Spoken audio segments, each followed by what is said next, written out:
அல்லேலூயா, தேவனுக்கு மகிமை உண்டாவதாக. அந்த நாளில் நாம் மீண்டும் ஒரு முறை இந்த வருஷத்தினுடைய கடைசி சூழ்நிலையிலே நாம் ஆண்டவராக இயேசு நாமத்திலே கூடி வரும்படியா, அவரை மகிமைப்படுத்தும்படியா முக்கியமான ஒரு காரியத்துக்கு ரொம்ப நேரம் கவனிக்கல. ஆமா, ஒன்று எழுப்புதல், உயிர் அடைய வேண்டும். ரெண்டாவது இயேசுவின் வருகைக்கு ஆயத்தமாகணும். ஸோ தொடர்ந்து அப்படியே போறதா சரின்னு நினைக்கிறேன். அது மற்ற 24ஆம் அதிகாரம் யாவருக்கும் இயேசு நாமத்தில் வாழ்த்துக்கள். ஓகே, அந்த 24ஆம் அதிகாரம் 33ஆம் வசனத்துல ஆண்டவர் சொல்றார், இவைகளெல்லாம் நீங்க சம்பவிக்க காணும்போது அவர் வாசல் அண்டையில வந்திருக்கிறார் என்று நீங்கள் அறிந்து கொள்ளணும். சுமார் 2000 ஆண்டுகளுக்கு முன்பதாக இஸ்ரவேல் ஜனங்கள் கொடுமையாய் பல மன்னர்களால் அவருடைய அடிமைத்தனத்துக்குள்ள சிக்கி கொடுமையை அனுபவித்துக் கொண்டிருந்தார்கள். அதெல்லாம் ஒரு காரியத்திற்கு பின்னணி நாம தெரியணும். அது தேவன் ஆதாம் ஏவாளை படைத்தார், உலகத்தை படைத்தார், மனிதனை படைத்தான். அவளை நேசித்தபடினாலே அது ஆதியாகமம் 3ஆம் அதிகாரம் 8ஆம் வசனத்துல அவரின் குளிர்ச்சியான வேளைகளில் தேவன் தோட்டத்திலே உலாவி அவர்களோட ஒரு ஐக்கியமா இருந்தார். ஆனால் அவங்க ஆண்டவரை பறக்கடிச்சிட்டு சாத்தான தெரிஞ்சு கொண்டதுனால மகிமை இழந்து எல்லாம் சாபத்துல உள்ளாயிடுச்சு.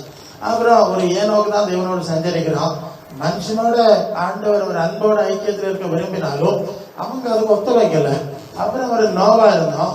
அந்த நோவா தேவனோடு சஞ்சரித்தான். அவன் நிமித்தம் அவனுடைய குடும்பத்தை காப்பாற்றினார். அதன் பிறகு ஆபிரகாம் தேவனுடைய சொல்லுக்கு கீழ்படிஞ்சதுனால நான் காட்டுகிற தேசத்துக்கு போ, பெரிய ஜாதியாக்குவேன் அப்படின்னு சொல்லிதான் ஒரு வார்த்தை. அது லேவியர் 20:26 நான் பரிசுத்தரா இருக்கிறது போல நீங்களும் எனக்கேற்ற பரிசுத்தரா இருக்கும்படி இன்னொரு வார்த்தை அங்க இருக்கு. நீங்கள் என்னுடையவர்களா இருக்கும்படி, பை ஓன் பீப்புள். சரியா? அந்த வார்த்தை அங்க இருக்கும். நீங்கள் 20:26 நீங்கள் என்னுடையவர்களா இருக்கும்படி, அந்த வார்த்தைக்கு ஒரு முக்கியத்துவம் இருக்கு இல்லையா? 20:26 என்னுடையவர்களா இருக்கும்படி நான் உங்களை மற்ற ஜனங்களை விட்டு பிரித்தெடுத்தேன். வார்த்தை இருக்கு. அந்த என்னுடையவர்கள் சொன்னா என்ன அர்த்தம்னா, இப்ப நம்ம என் பிள்ளையா இருக்கணும் ஒரு வார்த்தை சொல்றல. சித்தப்பா, அண்ணன் பிள்ளை, தம்பி பிள்ளை எல்லாம் பிள்ளைகள் இருந்தாலும் என் பிள்ளைன்னு சொல்ற ஒரு வித்தியாசமான உறவு இருக்குல்ல. ஓகே, அவ புரியாம நினைக்கிறேன்.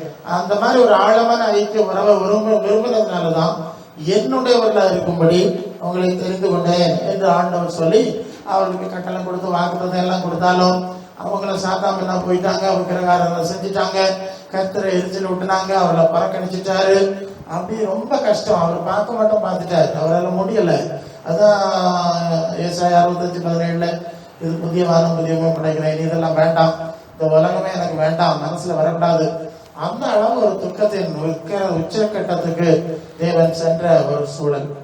இந்த நிலையில் தான் அவர் இல்ல கடைசியா ஒரு வாய்ப்பு கொடுக்கணும் என்று சொல்லி மேசியாவாய், இஸ்ரவேல் ஜனங்களுக்கு மேசியாவாய் அவருடைய வார்த்தையில வரும்படி அவரை அனுப்ப வேண்டும் என்று சொல்லி தீர்க்கதரிசிகள் மூலம் சொல்லிட்டே இருந்தார். சரி, எல்லாம் கேட்கல, இனி மேசியாவை அனுப்ப போறேன். நீங்களும் தானியேல் 9ஆம் அதிகாரத்துல நீங்க வந்தீங்கன்னா அது 24 இருந்து அதை படிச்சா, மீறுதலை தவிர்க்கணும், பாவங்களை தொலைக்கணும், அக்கிரமத்தை நிவர்த்தி பண்ணணும், நித்திய நீதியை வருவிக்கணும், தரிசனத்தை, தீர்க்க தரிசனம் எல்லாத்தையும் முழுமைப்படுத்தணும், மகா பரிசுத்தம் உள்ளவரை அபிஷேகம் பண்றதுக்கு உன் ஜனத்தின் மேலும் உன் பரிசுத்த நகரத்தின் மேலும் 70 வாரங்கள் செல்லும்படி குறிக்கப்பட்டிருக்கிறது அப்படின்னு சொல்லிட்டு 25 நீ அறிந்து கொள்ள வேண்டியது என்னவென்றால், எருசலேமை திரும்ப எடுத்து கட்டுகிறதான கட்டளை வெளிப்படும் முதல் பிரபுவாகிய மேசியா, அந்த வார்த்தை வரும் மட்டும் 7 வாரம், அந்த 62 வாரம் செல்லும் சொல்லிட்டு நீங்கள் அடுத்த வருஷத்துல 62 வாரங்களுக்கு பின்பு மேசியா சங்கரிக்கப்படுவார் என்று சொல்லி.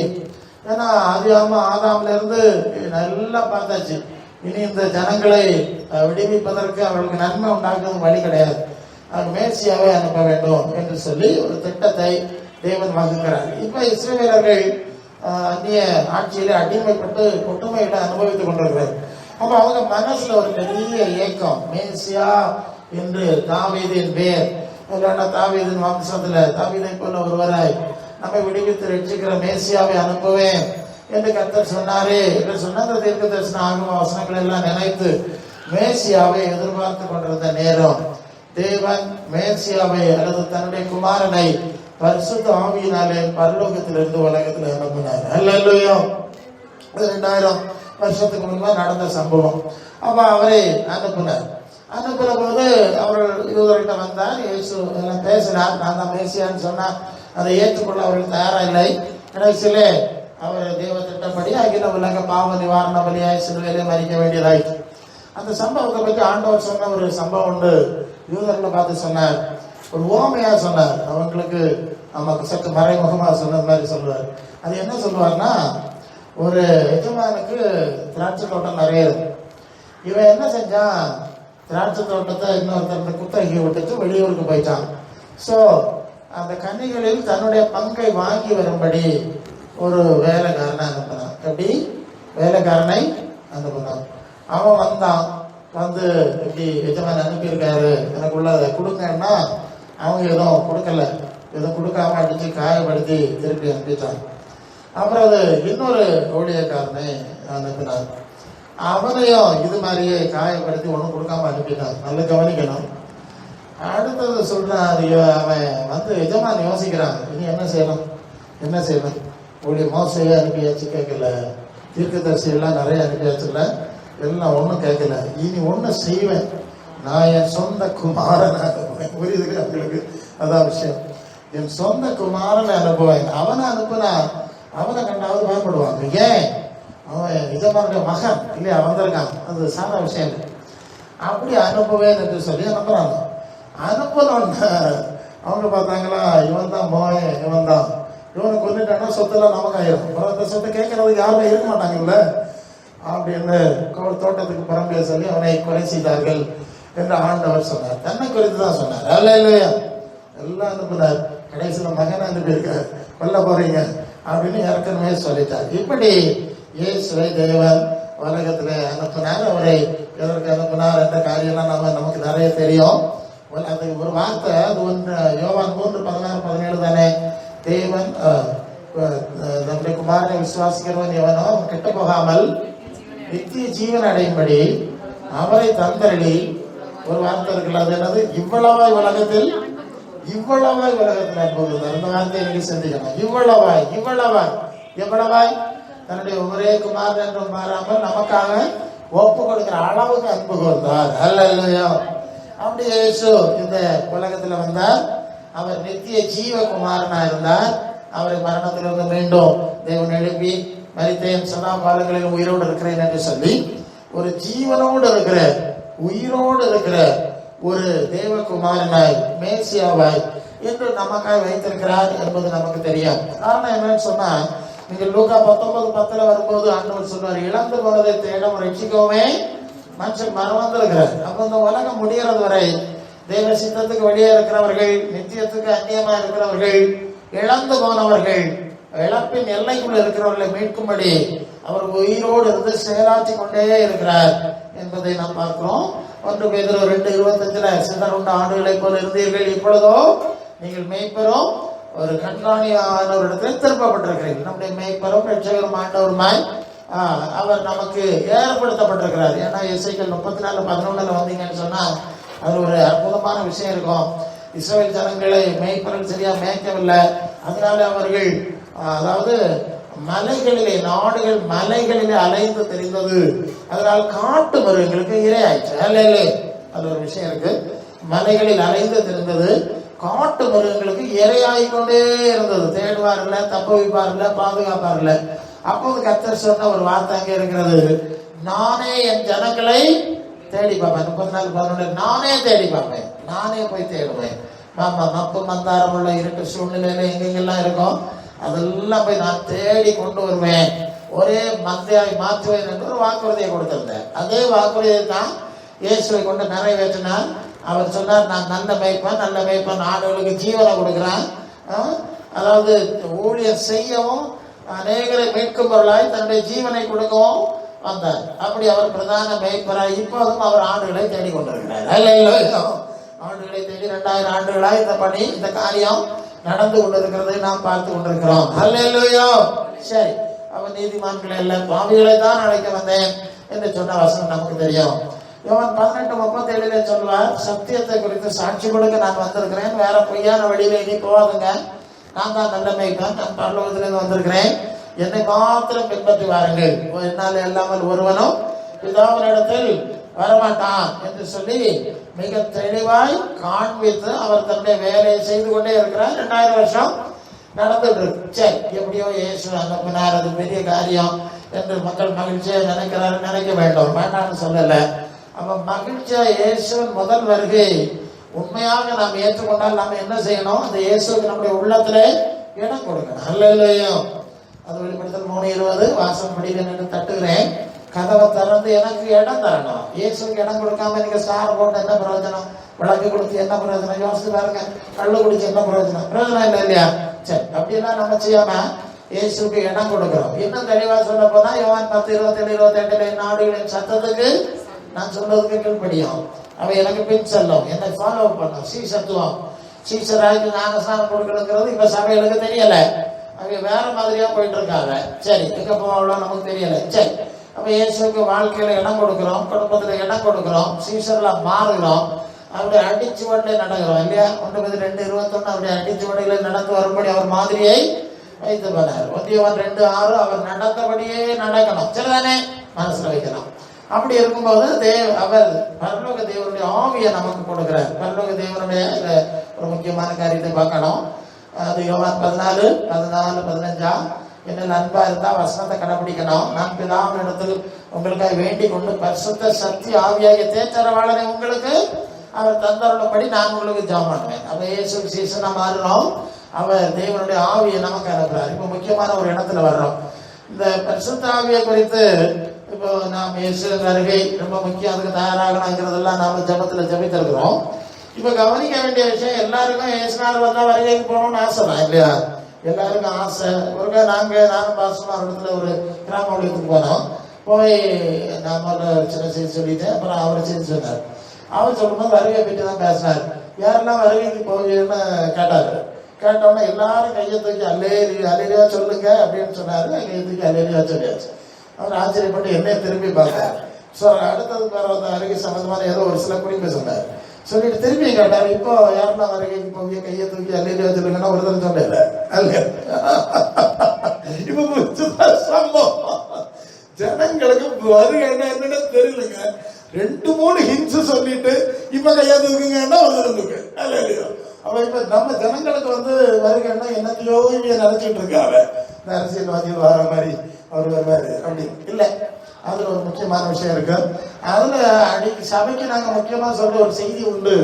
அது எபேசியர் 4:30 மீட்கப்படும் நாளுக்கு முத்திரையாக பெற்ற பரிசுத்தாவியை துக்கப்படுத்தாருங்க. அந்த வார்த்தை அவ மீட்கப்படுவதற்கு அதான் நீங்க சொல்லியாச்சு.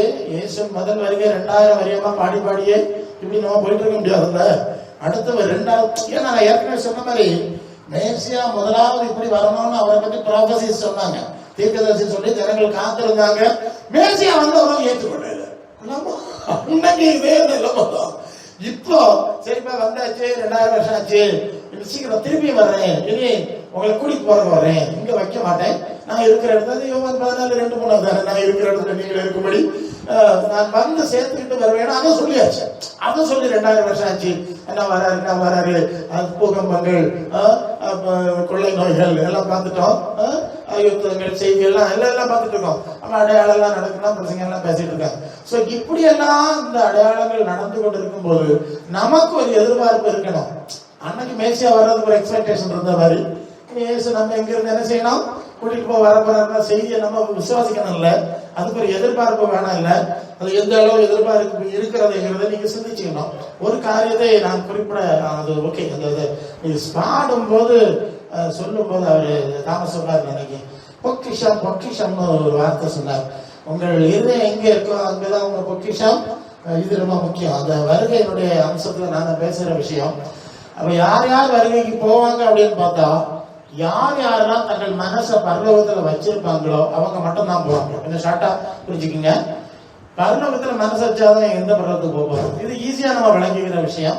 இது ரொம்ப சிக்கல். இன்னைக்கு பூமியின் உயர்ந்த ஸ்தானங்களில் ஏற்றி விடுற மாதிரிதான் ஜனங்கள்லாம் பிரசங்கெல்லாம் பேசி பேசி பேசி மண்டையில ஏற்றி எல்லாருக்கும் மனசை எங்க வச்சாச்சு, பூமியின் உயர்ந்த ஸ்தானத்துல வச்சாச்சு. அப்ப இவங்க கண்டிப்பா வருகைக்கு போக மாட்டாங்கிறது கன்ஃபார்ம் தான். இங்க வச்சாச்சுல்ல, அந்த வசனம் எதிராக.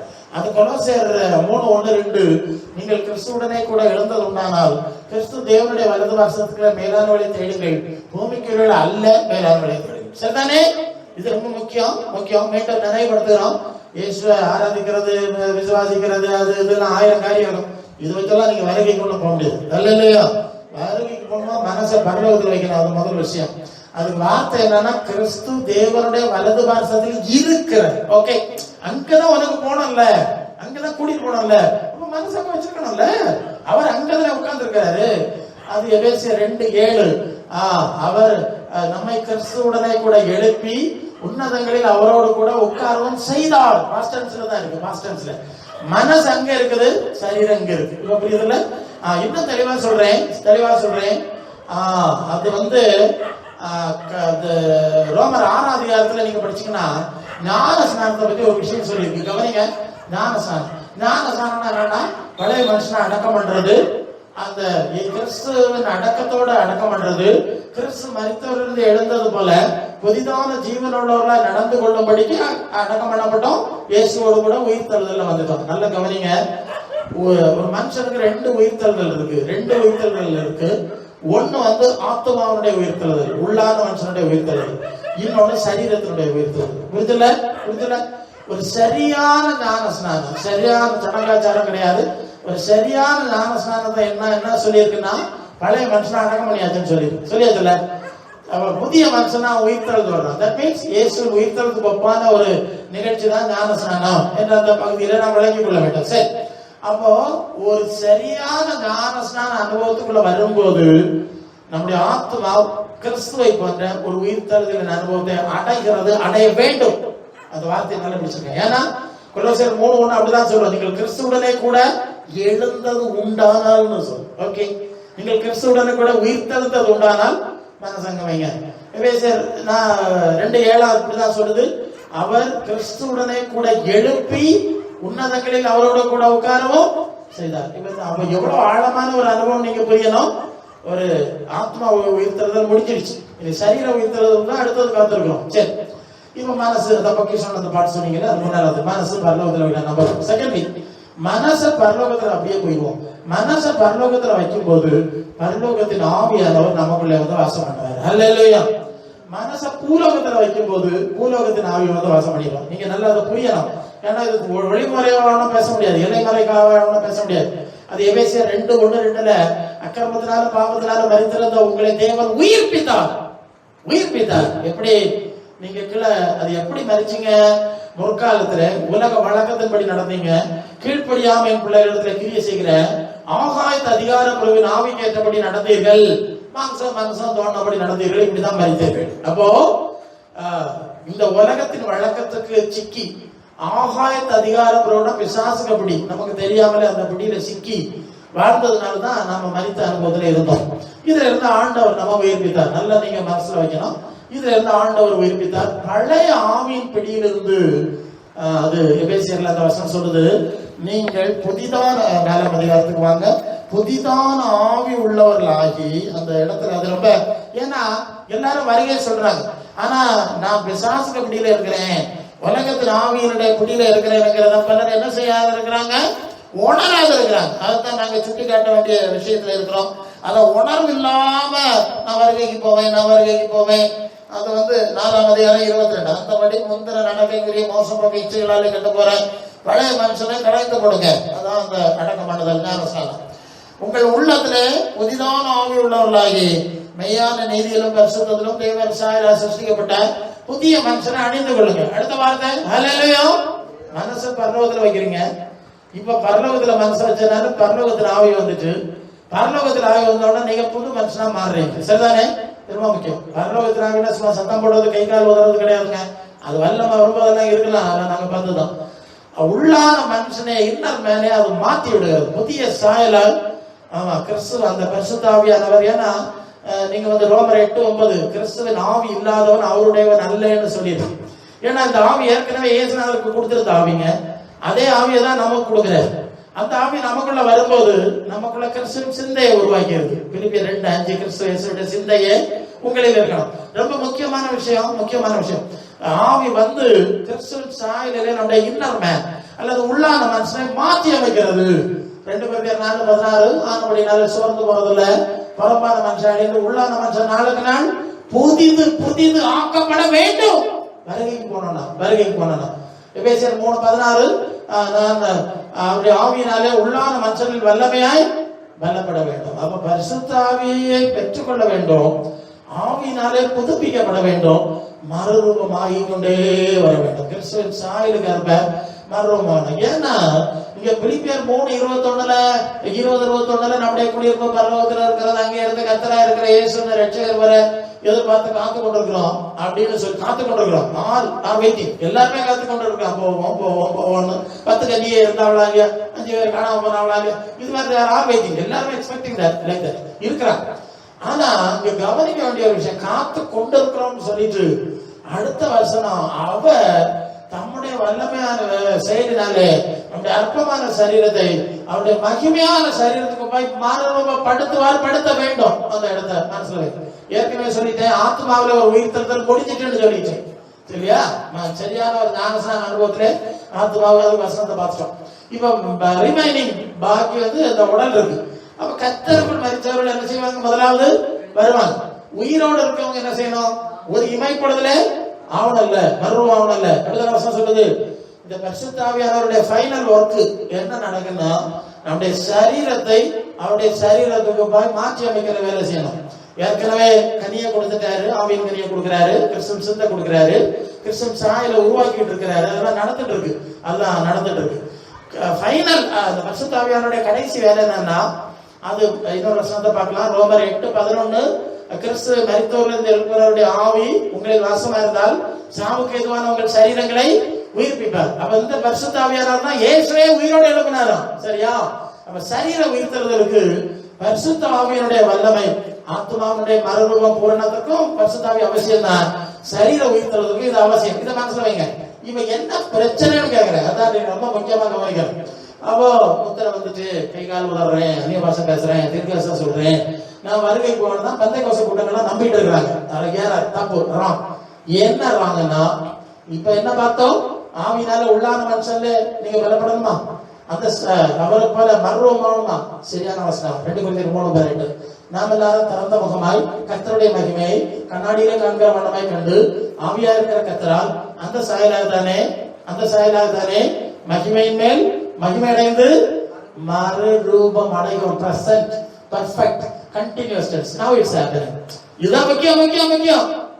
இப்பவே அந்த மறுரூபம் நமக்குள்ள நடந்தா மட்டும்தான்.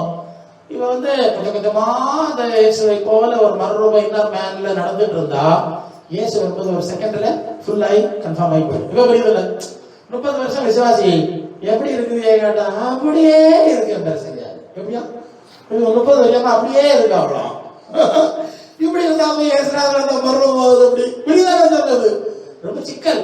அதனாலதான் சொல்றோம், நீ நேரத்தை வந்துரு, இந்த அனுபவத்துல வந்துரு, ஆவியானவர் உனக்குள்ள செயலாக்கம் நடந்துட்டு உன்னை மறுரூபப்படுத்திட்டு சாவு நேரம் சிறுவை நட்டு வச்சுக்கிட்டு கர்த்தருக்குள் மரித்தார் எழுந்தா நடக்கிற விஷயம் இல்ல. ஆமா, விண்ணக வாழ்வின் 15ஆம் நாளுன்னு விட்டுற மாதிரி கிடையாது. ஒரு ப்ராசஸ் இருக்கு.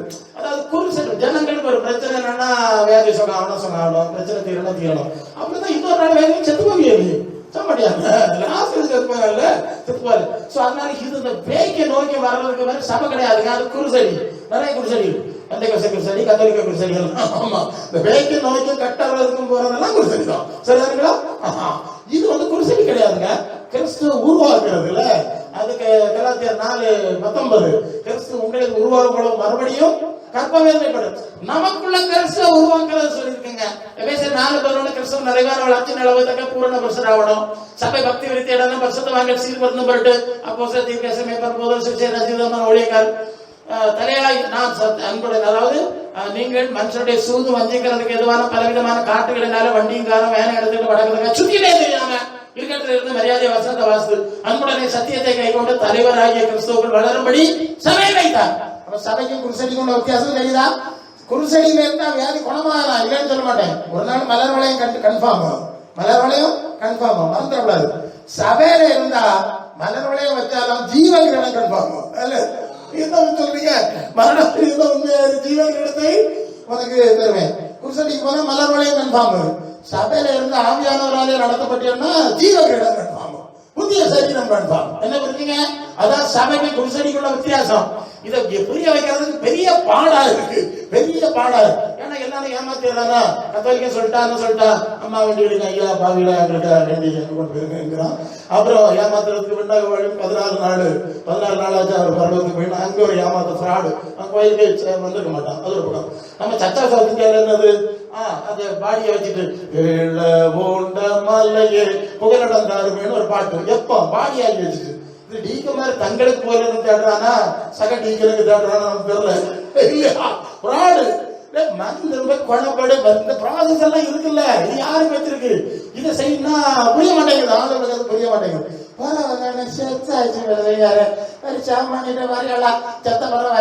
சாப்பாடு கட்டு ஜோம் ஆள் பரவத்துக்கு போமா அப்படி நீங்க கேட்காது இருக்குதா?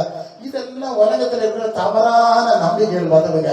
இதெல்லாம் இப்ப எல்லா ஆவி கூட்டத்துல, ஆவி இல்லாத கூட்டத்துல இருந்து இப்ப ஆவி கூட்டத்துல வந்தாச்சு, இப்படி போயிட்டு அதெல்லாம் நடக்காது. ஏமாந்து போயிருவேன். இப்ப மனிதர்வு குணப்படு, வஸ்தாய்ப்படு, உள்ளான மனுஷன் பலப்படு, மகிமை மேல் மகிமை அடைகிற அனுபவம் நமக்குள்ளே உண்டான மட்டும்தான் ஒரு இமைப்படுதல மறக்க முடியும். 30 வரையும் ஆகல, 25 வருஷம் ஆகாத மருமம் எப்படி ஒரு செகண்ட் ஆக போகுது? அதான் கூட்டத்துக்கு வா, ஒழுங்கா வா, இதை கேளு, வந்ததுமே சொல்ல முடியும். கையில பைபிள் இருந்தாலும் யார் படிக்கிறதே? ஒழுங்கு படிக்கிறது இல்ல. அப்புறம் சொல்றது அது எங்க பாதிரியார் இப்படிதான் சொன்னார், எங்க பாஸ்டர் இப்படிதான் சொன்னார். அது யோவான் 12:48 ஆண்டவர் சொல்வார், என்னை தள்ளி, அந்த வார்த்தை நல்ல முடியும், என்னை தள்ளி என் வார்த்தைகளை என் உபதேசங்களை புறக்கணிக்கிறவரை நியாயம் இருக்கிறது ஒன்று இருக்கு. நான் சொன்ன வசனமே அவனை கடைசி நாளில் நியாயம் இருக்கு சொல்லி இருக்கு இல்லையா? அதுக்கு அர்த்தம் என்னன்னா, வருங்கடா 2000 வருஷமா உங்க கையில அந்த புத்தகத்தை எழுதி உங்க கையில தமிழ்ல பதிச்சு தந்தா அதை படிச்ச மாட்டேன், அதில் சொல்லி இருக்கிறபடி நடக்க மாட்டேன். நான் என்ன செய்வேன்? அங்க ஆமா பாதிரியாரு, எங்க பாதிரியாரு அவர் சொன்னதுதான் நடப்பேன், சொன்னதுதான் நடப்பேன், எங்க சபை அப்படி ஆகும், இந்த சபை இப்படி ஆகும்னு சொல்லிட்டு இருந்தா அவருக்கு அப்ப நான் சொன்னதை இத்தனை நாள் கையில வச்சிருந்தா இல்லையா, அதை வாசிக்க இருக்க போறேன்னு கேட்டாங்க சொல்லுவீங்க. நீங்க கேட்கணும் நியாய தீர்ப்புல, நியாய தீர்ப்புல நான் பேசல, நேரம் முடிச்சு. நியாய தீர்ப்புல ஒரு நியாய தீர்ப்பு சொல்றாரு, என் வசனத்தை வச்சு நியாயம் தீர்ப்பேன். இதை மொத்தம் வீட்டுல எத்தனை வருஷம் இருந்துன்னு கேட்பாரு முதலாவது, அது இத்தனை வருஷம் இருந்து பேசுங்காரு ஆண்டவர். அது படிச்சு அவனை கேட்பாரு, பிடிக்கல டே தண்டனை கொடுக்கு, மற்ற ஆளுகளோட தண்டனை கொடுக்க வேண்டியிருக்கு. இனி படிச்சாச்சுன்னா என்ன புரிஞ்ச, அதுல நடத்தியா, அது அடுத்த நியாயத்தினா நிறைய இருக்குல்ல, இந்த கோர்ட்ல போட்டு எடுக்காம இல்லையா, அப்படியா இப்படியா ஒரு மனங்களே கிடையாது. அதை எடுத்து வச்சுட்டு இந்த கற்கப்பாவை உருட்டிட்டு இல்ல, இங்கே இந்த உருட்டு விட்டுரு, அங்க உருட்டு கிடையாது, எல்லாம் ஸ்ட்ரைக். சொன்னா தந்தனா இப்படியா செஞ்சான்னு கேட்டா என்ன சொல்லுவீங்க? அநேகர் இப்படிதான் ஏமாந்துட்டு இருக்காங்க. தயவு செய்து இதை மனசுல வைங்க, அடிக்கடி பேச வேண்டிய ஒரு நற்பந்தம் எனக்கு ஏற்படுது. சரி, இயேசு வார்த்தை கையில இருக்கு, அதை படி. அதை நான் தான் சொல்றேன், 15 வயசுல இதை படிச்சதாலாம் இல்லை, எல்லாருக்கும் எல்லா சூழ்நிலையில நான் ஸ்ட்ரைட்டா பேசுறேன். அதை ரெடி பண்ணி நம்முடைய ஆத்மாவை நம்ம என்ன செய்யணும்? பாதுகாத்துக்கணும். அதான் இப்ப நமக்கு முக்கியம். உனக்கு உள்ளதை அந்த சபை வீடு நீங்க போய் தான் சபை வீடு கட்டணும் அவசியம் இல்லை. சபை வீடு கட்டாட்டா போவோம், நமக்கு சபதத்துக்கு போகணுமே, நமக்கு போகணுமே.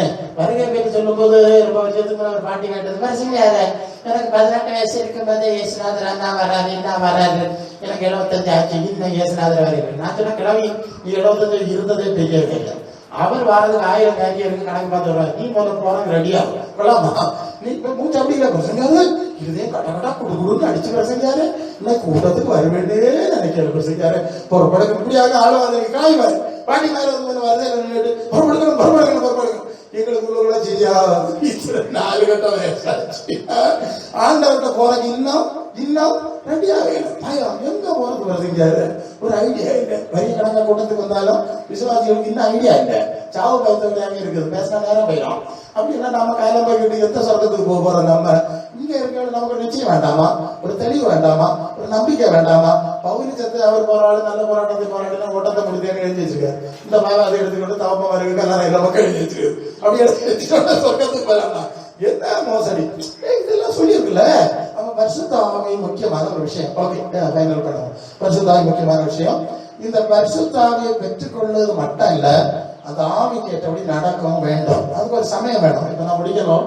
அதாவது ஒரு செடியை நடுறோம். அந்த யாக்கோபு கடைசி அதிகாரத்தில் வரும்போது அந்த விவசாயியை பற்றி சொல்லும் போது, அவன் விவசாயம் பண்ணுறான், விதைக்கிறான், முன்மாறியும் பின்மாறியும் பெய்யும் அளவும் அவன் பொறுமையோட காத்திருக்கிறான். அல்ல இல்லையா?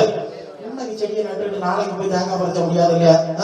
இன்னைக்கு பிள்ளைய வந்து போட்டுட்டு நாளைக்கு கொண்டாங்க ஸ்கூல்ல கொண்டு விட முடியாது இல்லையா? எல்லாத்துக்கும் ஒரு ப்ராசஸ் இருக்கு. இது மாதிரி நம்முடைய உள்ளான மனுஷன் ஆத்மா மறுரூபம் அடைகிறதுக்கு ஒரு ப்ராசஸ் நடக்கணும்ல. என்ன சொல்றீங்க? ப்ராசஸ் இது அதோட என்ன செய்யாரு? அது ஒரு இமைப்படல அடிக்கிறது தீ வச்சாருன்னா பத்தி பிடிக்கிற கறிக்கட்டை ஆகி போயிடும். அப்புறம் அந்த மாதிரி ஓவரா வச்சான் அது வைக்க வேண்டிய ரீதியில கொஞ்சம் கொஞ்சமா வச்சுக்கோ உருமாத்தலாம்.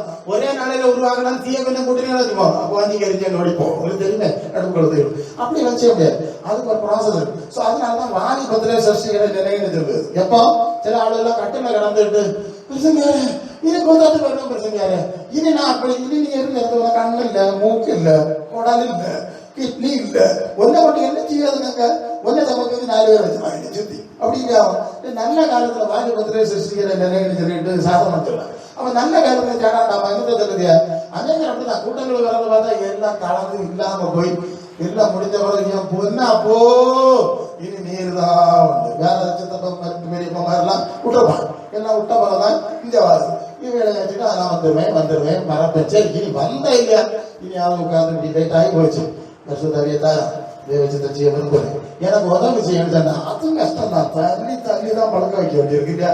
அடிச்சு ஓடிச்சு இழுக்குதா அப்படிதான் கொடுத்து கொடுத்து எப்படி ஒப்பேற நம்மளுக்கு தர. சரி நேரம் போயிட்டு இருக்கு. இதை என்ன பாத்திய ஆண்டவர் முதலாவது வருகையில வந்தாருன்னு சொல்லிட்டு கோழி அரைச்சி பண்ணி அரைச்சி தின்னுட்டு ஒரு கூட கிடாது. நம்ம என்ன செய்யுது பாவம். அடுத்த வரவுக்கு ரெடி ஆகிங்க. திடீர்னு வருவேன். இதோ சீக்கிரமாய் வருகிறேன். அவனவன் கிரியக்கிறதுக்கு நான் அடிக்க போறேன். என்னோட கூட வருது. மொத்தத்தையும் எடுத்துக்கிட்டு வருவேன். நோட்டை எடுத்துக்கிட்டு வருவேன். உனக்கு கணக்கு நோட்டு ஒவ்வொருத்தர் ஒரு கணக்கு நோட்டு இருக்கு இல்லையா? அதையும் எடுத்துக்கிட்டு வருவேன்னு அவர் சொன்னா அந்த போதமும் இல்ல, பரிசுத்தாவி பண்ணணும் இல்ல, கனி கொடுக்கணும் இல்ல, ஆவிக்கு மறுரூபம் இல்ல, கிரியைக்கு பலன் கொடுப்பாரு. அதற்கு பரலோகத்துல பரிசேத வச்சு எல்லாத்தையும் கடமை வேணாமோ? இங்க அம்மனுக்கு முதலாம் சேர்த்து வச்சிருக்கு. பரவு நான் ஜெபம் பண்ணி என் வீடு கட்டினேன். வீட்டை போட்டுட்டு தானே வந்தா. நான் ஜெபம் பண்ணி கார் வாங்கினேன். கார் எடுத்து கொண்டாந்தியா? நான் ஜெபம் பண்ணி சோக்கு எடுக்கணும். செத்துதாடா இங்க வந்திருக்காரு. நான் ஜெபம் பண்ணி கல்யாணம் எப்ப நடி கூட்டிட்டு இங்க வாழ கட்ட கொண்டு வந்தா வெளிப்படுத்தல் 14:13 சொல்றாரு. கர்த்தர்கள் மதிக்கிறவர்கள் பாக்கியவான்கள் எழுது அவர்கள் பிரயாசங்களை விட்டு இழைப்பார்கள். அவருடைய கிரியைகள் அவருடனே கூட போவோம். என்னத்தை கொண்டு போக போறீங்க? என்னத்தை வச்சிருக்கீங்க? என்னத்தை பரலோகத்துல சேர்த்து வச்சிருக்கீங்க? இப்பவுமே சிந்திச்சுக்கணும். அந்த வார்த்தை பொக்கிஷம். சரி, அப்ப இயேசுவின் 2ஆம் வருகைக்கு நாம் ஆயத்தப்படுவோம். ரொம்ப எச்சரிக்கையோட விழிப்போடு நாம ஜீவிப்போம். இது விளையாட்டு காரியம் இல்ல. இந்த வார்த்தைகளாலே கர்த்தர் நம்மை ஆசீர்வதிப்பாராக. ஆம்.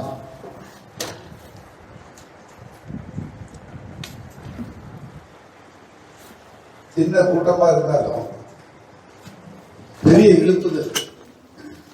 இந்த வல்லமை நம்ம இறங்கிட்டே வருது. நீங்க ஒரு எழுப்புதலின் அபிஷேகத்தை வாங்கி